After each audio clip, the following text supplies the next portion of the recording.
Can I tell you one of the biggest reasons I see experienced female founders stay stuck? It is not because they are not strategic or they need another qualification, and it's definitely not because they are not entrepreneurial enough. It is because they are still making founder decisions with an employee mindset. I know what you're thinking. Jess, I have been running a business for 6 years. I am pretty sure I am not an employee anymore. Now, I know, okay?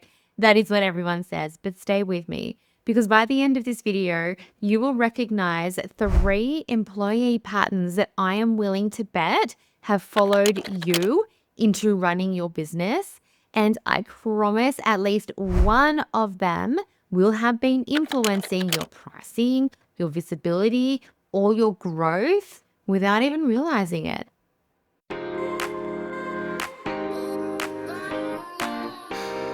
So nobody actually teaches you to leave employee thinking behind. When we leave employment, we change what we do. We register the business, we start taking clients, we launch our offers, we quit our job, but nobody ever actually teaches us how we have to think. So we unknowingly bring years and sometimes decades of workplace conditioning into entrepreneurship. And to be honest, it goes back even further than that. It's schooling conditioning into entrepreneurship. And that conditioning made so much sense because it kept you employed. Right? It probably kept you to be a good employee. It just doesn't always build businesses in a way that is sustainable. So I'm going to share with you 3 patterns that I see all of the time. And I mean all of the time. We're actively breaking these patterns and rewiring the way that people are thinking inside Frequency First Business because we have to unbecome in order to be able to become the person who can hold what it is we say we want. So there are 3 patterns. There's lots of patterns, but there are 3 that I see really commonly that trip women up when they are trying to build a business that reflects their values, that funds the life that they actually want to live. And I'm really curious for you to let me know in the comments. Don't be shy. There is no shame to all of these. This is just simply a mirror and your ability to have that radical self-responsibility and say, yep, okay, that is me. I can see how that conditioning and that way of thinking actually has impacted the way that I am leading my business. So the first pattern is time equals value. So I want you to really think about this. Employees are rewarded for showing up. Founders are rewarded for creating value. They are completely different things. And yet so many women still believe if I haven't worked hard enough today, I haven't earned the income. And they then price their offers in a way that time equals value. But when you are responsible for bringing in the revenue that is not only going to keep yourself employed, but likely if your plan is to grow, keep other people employed, keep the business running, even if it's just basic software expenses. You can go back to our dream life costing video because we will link that there for you. Make it really easy for you to go and find. But it costs money to keep the business alive. It costs money to advertise. And so if you are purely charging for your time, how much time are you actually willing to give? We have to break that belief that time equals value. The second pattern is waiting for permission. And that's because for so long, right back to schooling, permission to go to the bathroom, permission to speak, permission for everything. Employees wait for approval. It's what they've got to do. Founders, and notice I'm saying founders now instead of entrepreneurs, but founders decide, should I raise my price? Should I launch? Should I change my niche? Should I say yes? Should I say no? Founders make decisions. And the thing is, when we are stuck in that employee mindset, then we really have this survival identity often coming in thinking, oh, if I make this decision, Not just what are the repercussions, because we have to deeply think about that as founders, but it's, am I going to get in trouble? Is my job at stake? And you're just thinking the whole way that we're thinking about decisions is just a whole different process. Whereas when we are thinking about making decisions and we're thinking about what we are going to be doing as founders, a part of our job as our growth as entrepreneurs, as founders, is to actually improve the way that we make decisions. And that starts with who we're being. That starts with our identity. So what I have found with this particular pattern, and I say this as a mentor, as someone who has worked with hundreds of women in business who are growing successful businesses, some who are in startup, some who've been in business for 20 years, is they come in and they ask their questions, or they get on a coaching call, or they come and they share their emotional challenge around their business, their big idea, the decision they have to make. And they are essentially asking for permission. They are waiting for me as their mentor to tell them that they are allowed to do the thing. And I have found myself doing this. I have had to really pick myself up on it, especially probably for the first 2 years of my mastermind. Going into my mastermind and saying, hey, I've got this idea, or I'm going to do this.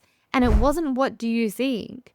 It was me literally just waiting for someone to say, yes, go and do that. No, don't do that.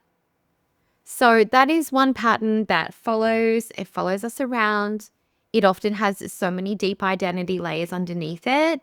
But again, there is unbecoming that we have to do. Now, the third pattern, and this one is a little bit linked to the first pattern, but this one is huge, huge, huge, huge. It is that productivity equals worthiness. Have you ever felt guilty for taking a Tuesday afternoon off? If you have ever found yourself thinking, oh, I haven't done enough today, I can guarantee that is not just because you have a productive personality or a high achieving personality. That is conditioning. Because for so long, so many years, your value was measured by your output. This has to be broken, because founders aren't paid for being busy. They are paid for making good decisions. So let that one really just stay with you. Now, why does this matter? Most women think that this is a mindset issue. I don't. I've touched on this as I've been speaking. They are identity patterns, because every one of those beliefs that you are leading from influences your pricing, your visibility, your leadership. It influences the clients that you say yes to and the way that you create offers. It might be the difference between seeing 50 one-on-one clients a week and having 2 hours face-to-face time facilitating beautiful group programs. That doesn't mean we just work 2 hours, because obviously we run a business, right? But that might be the difference in you burning out and completely running your body into the ground, even though you love what you do, versus creating something that actually, again, funds the life that you want to create and really upholds the values that you say you want to live by. If you say, I value my health, and then your business model is to drown yourself in after hours Voxer and as many clients as you can squeeze into the calendar just because you are in demand. And if you say that is a value for you, and then you've created this business model that doesn't allow you to sleep, to have the time to prepare meals, to move your body, to do the things that would probably contribute to good health, then are you building a business that is actually aligned with your values? If values are family, I know we're all doing this for our families, but if that is one of your really high values, except the way that you have structured your offer model and the way that you are pricing is actually meaning that every available bit of waking time is going to the business instead of your family, then I invite you to question that. What belief am I leading from? And I can guarantee that a lot of the times those beliefs maybe weren't actually created through employment, but they were 100% reinforced by it. From the moment you started schooling right through to your first job and continued on through that. So this influences everything. And you don't just outgrow them by throwing another strategy at your business. You outgrow them by becoming the woman who naturally makes different decisions. That is identity. That is frequency first business. That is you coming to an edge, deciding who do I need to be, how do I need to think, and sometimes, not all the time, sometimes that actually then requires some deeper work and some deeper support to actually unbecome it, because your nervous system is in the picture this whole time. Then we bring that into your business, and then we grow the business, and then we meet another edge, and it continues to go around. We always have this cycle. This is why I have frequency first business as a whole ecosystem, not just an end result for an identity or an end result for a business goal. This is when your business actually starts catching up with your expertise. So if you don't consciously choose who you need to become, then your old conditioned identity will continue to lead your business. So every single business decision is made by an identity. Everything, your pricing, visibility, messages, boundaries, your hiring, your authority, every single thing, your offers, everything. So I'm going to finish up today by sharing with you some clear examples of employee versus founder roles thinking. So you can just really see, okay, where am I sitting? Where am I sitting in this? Yes, you are doing the thing, but from the identity that is leading the business, where are you sitting with this? Were you like me and essentially asking your business coach for permission to do things that will actually grow your business? So the operator, the employee, will keep the business moving. But the founder, the entrepreneur, decides where the business is going. The employee will react to what is urgent. The entrepreneur will protect what matters. The employee will try to keep everybody happy. The founder builds around her vision. The employee is optimizing today's business, but the entrepreneur founder is designing tomorrow's business. The employee will make decisions from proof, but the founder will make decisions from conviction and trust. Self-trust, faith. Big difference. The employee will stay busy. You've probably been in a busy employee cycle. That's the difference between working in and on your business. Let me know in the comments if you need to actually have a conversation about that. Do you need me to create a video about that?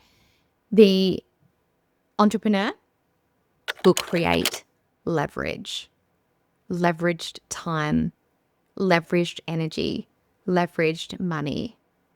So whether we want to call it entrepreneur thinking, CEO thinking, founder thinking, they are some really, really clear differences in those that you can take away. And I would love to hear, let me know below in the comments, which of these do you feel like you are still sitting in? So now that you can recognize when employee conditioning is influencing your decisions, the next question becomes, why do we keep slipping back into those old patterns even when we know better? Because understanding the pattern isn't actually what changes it. Yes, awareness is the first step, 100%. But in the next video, that is exactly what I'm going to be talking about. I'm going to show you why your brain keeps pulling you back toward the old version of yourself and what it actually takes to create lasting change, permanent internal change, so that your next level starts feeling natural instead of something that you are constantly fighting for. And before you go, I would be so grateful if you could leave a review and share this episode with someone who you know that is done leading their business from survival and ready to create and live in overflow. See you on the next one.